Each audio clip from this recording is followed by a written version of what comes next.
अरस्तू ने कहा था, कानून तर्क से मुक्त जुनून है। आज हम कुछ ऐसे ही तर्क और जुनून की बात करेंगे भारत के लीगल वर्ल्ड में एक बड़े एक दूरगामी बदलाव पर। हाँ बिल्कुल, एक ऐसा बदलाव जिस पर काफी समय से बहस चल रही थी। हाँ बिल्कुल, बार काउंसिल ऑफ इंडिया यानी बीसीआई ने हाल ही में विदेशी लॉ फर्म्स और वकीलों को भारत में प्रैक्टिस करने की इजाजत दे दी है। ये अपने आप में एक बहुत बड़ा फैसला है। सही कहा, इसने दशकों पुरानी बहस को फिर से आप कह सकते हैं जिंदा कर दिया है। और आज हम इसी पर गहराई से बात करेंगे। हमारी ये चर्चा द हिंदू के एक एनालिसिस पर आधारित है। कोशिश रहेगी कि इसके हर पहलू को समझें। हाँ, मतलब इसके पीछे की वजह क्या है, फायदे, नुकसान, चुनौतियां, सब कुछ। बिल्कुल।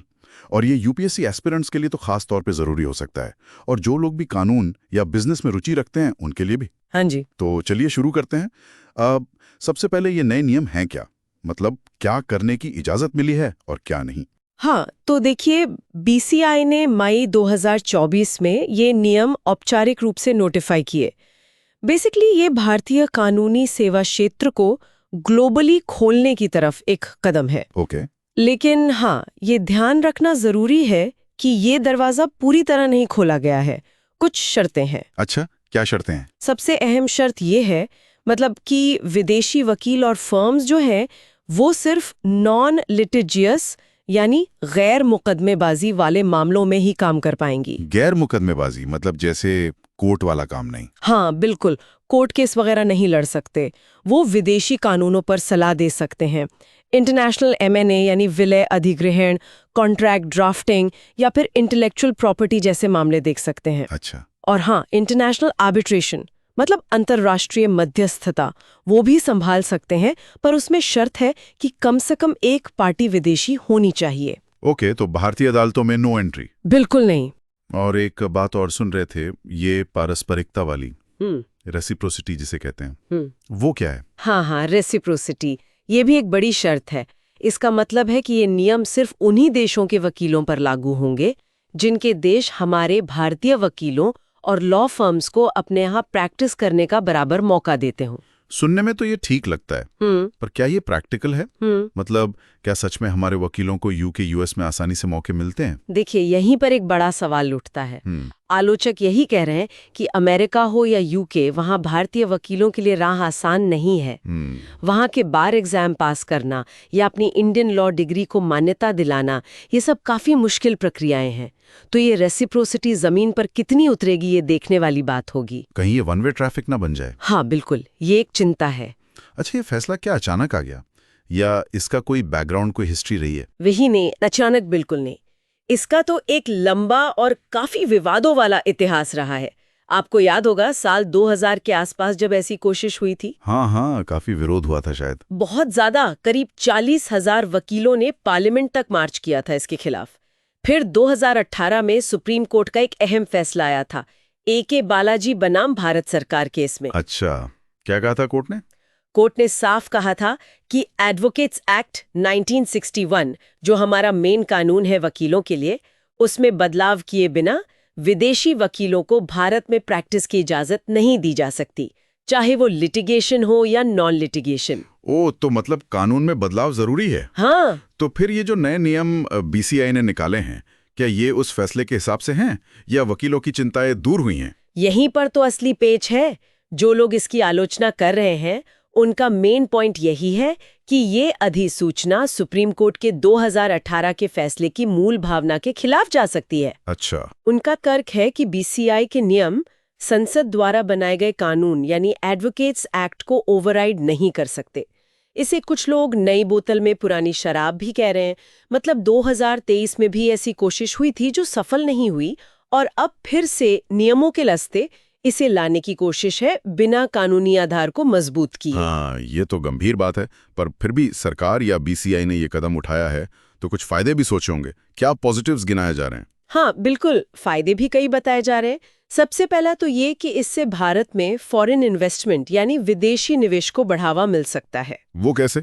देखिए, जो विदेशी कंपनियां भारत में इन्वेस्ट करती हैं वो अक्सर अपने जाने पहचाने लीगल एडवाइजर्स के साथ ही काम करना पसंद करती हैं।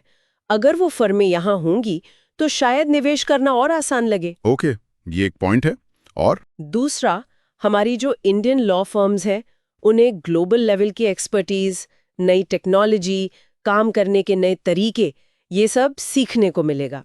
कंपटीशन बढ़ेगा तो शायद सर्विसेज की क्वालिटी भी बेहतर हो। कंपटीशन से तो अक्सर फायदा होता है। और तीसरा, भारतीय वकीलों के लिए भी नए मौके खुल सकते हैं। नियमों में एक ड्यूअल रजिस्ट्रेशन का प्रावधान है। डुअल रजिस्ट्रेशन वो क्या होता है? इसका मतलब है कि एक भारतीय वकील जो भारत में प्रैक्टिस कर रहा है, वो अपनी प्रैक्टिस छोड़े बिना किसी रजिस्टर्ड विदेशी फर्म के साथ भी जुड़ सकता है और इंटरनेशनल मामलों पर काम कर सकता है। इससे खासकर युवा वकीलों को ग्लोबल एक्सपोजर मिलेगा। अच्छा, ये तो इंटरेस्टिंग है। और क्या ये भारत को एक इंटरनेशनल आर्बिट्रेशन हब बनाने के लक्ष्य में भी मदद कर सकता है? जैसे सरकार की मेक इन इंडिया या ईज ऑफ डूइंग बिजनेस जैसी बातें हैं, उनसे इसका कोई कनेक्शन? हाँ, निश्चित रूप से। जब बड़ी इंटरनेशनल लॉ फर्म्स यहाँ मौजूद होंगी तो ये भारत को इंटरनेशनल कमर्शियल आर्बिट्रेशन के लिए एक ज्यादा आकर्षक जगह बना सकता है, सिंगापुर या लंदन की तरह। सही। और ये ईज ऑफ डूइंग बिजनेस में भी मदद करेगा क्योंकि विदेशी इन्वेस्टर्स को एक ही जगह पर इंटीग्रेटेड लीगल सर्विसेज मिल सकेंगी। लेकिन चुनौतियां भी तो हैं। आपने सुप्रीम कोर्ट वाले फैसले की बात की, रेसिप्रोसिटी की बात की, और कोई मुद्दे हैं? एक और चिंता आर्बिट्रेशन के नियमों को लेकर है। नियमों में कहा गया है कि विदेशी वकील वो इंटरनेशनल आर्बिट्रेशन केस हैंडल कर सकते हैं जिनमें विदेशी कानून लागू होता हो। हाँ। पर मान लीजिए आर्बिट्रेशन भारत में हो रहा है, दोनों पार्टियां भारतीय हैं और इंडियन लॉ ही लागू हो रहा है, तब क्या होगा? इस पर पूरी क्लैरिटी नहीं है। इससे आगे चलकर जुरिस्डिक्शन यानी अधिकार क्षेत्र को लेकर कंफ्यूजन और झगड़े हो सकते हैं। यानी कुछ ग्रे एरियाज अभी भी हैं। बिल्कुल। तो संक्षेप में कहें तो ये भारत के लीगल लैंडस्केप के लिए वाकई एक बड़ा मोड़ है। एक तरफ मौके दिख रहे हैं, ग्लोबल कनेक्शन, इन्वेस्टमेंट, एक्सपर्टीज, तो दूसरी तरफ कानूनी सवाल हैं, खासकर सुप्रीम कोर्ट के पुराने फैसले को देखते हुए। फिर रेसिप्रोसिटी कितनी वास्तविक होगी और ये आर्बिट्रेशन वाले नियम कितने स्पष्ट हैं, ये सब चुनौतियां हैं। शायद ज्यादा बेहतर होता अगर एडवोकेट्स एक्ट में संशोधन के जरिए ये बदलाव लाया जाता। सही कहा। एक पूरा विधायी फ्रेमवर्क शायद ज्यादा मजबूती देता। हाँ, बिल्कुल। तो कुल मिलाकर ये एक काफी कॉम्प्लेक्स और मल्टी लेयर्ड डेवलपमेंट है। इसके दूरगामी परिणाम होंगे और इस पर बहस चलती रहेगी। निश्चित रूप से। श्रोताओं के लिए, खासकर जो यूपीएससी की तैयारी कर रहे हैं, एक सवाल सोचने के लिए छोड़ जाते हैं। भारत अपनी कानूनी प्रणाली की संप्रभुता यानी सॉवरेनिटी को बनाए रखते हुए ग्लोबल लीगल मार्केट के साथ जुड़ने के फायदों को कैसे बैलेंस कर सकता है? इस कदम का लॉन्ग टर्म इम्पैक्ट क्या हो सकता है? ये वाकई एक अहम सवाल है। इस पूरे मुद्दे पर आपकी क्या राय है, हमें नीचे कमेंट्स में जरूर बताइएगा। और अगर आपको ये विश्लेषण, ये बातचीत उपयोगी लगी तो प्लीज इसे लाइक करें और चैनल को सब्सक्राइब करना ना भूलें। आज की चर्चा का स्रोत द हिंदू था। धन्यवाद।